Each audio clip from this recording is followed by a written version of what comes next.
Hello, Vince Lanza here. The day, September 30th, 1983, a day I'll never forget.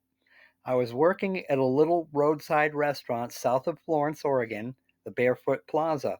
I was making $3.10 an hour flipping burgers, trying to make ends meet. One afternoon, four friends I knew from town came in for lunch.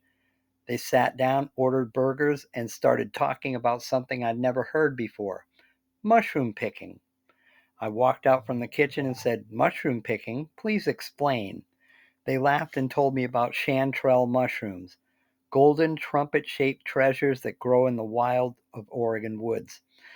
The more they talked, the more curious I became.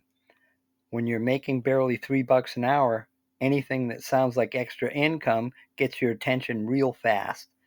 I asked if I could tag along next time they went out, and they said, "Sure, we're going out Saturday. Come with us."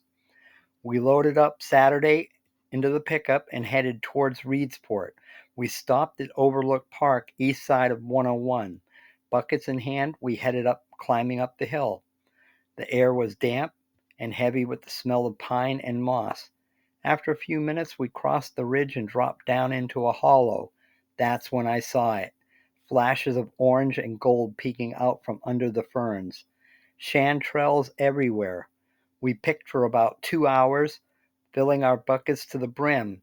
Then we headed back to town and parked behind the Safeway and waited for the truck to come who buys mushrooms.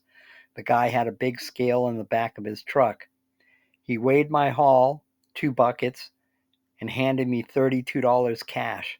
That might not sound like a much today, but back then it was more than I made in a whole day's work. And that's when everything started new for me.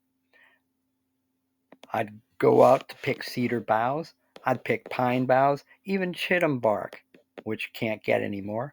Anything in the forest that was willing to share with me. But it all began there, that afternoon in 1983, with a few burgers, a few friends, and a golden mushroom hidden beneath the Oregon rain.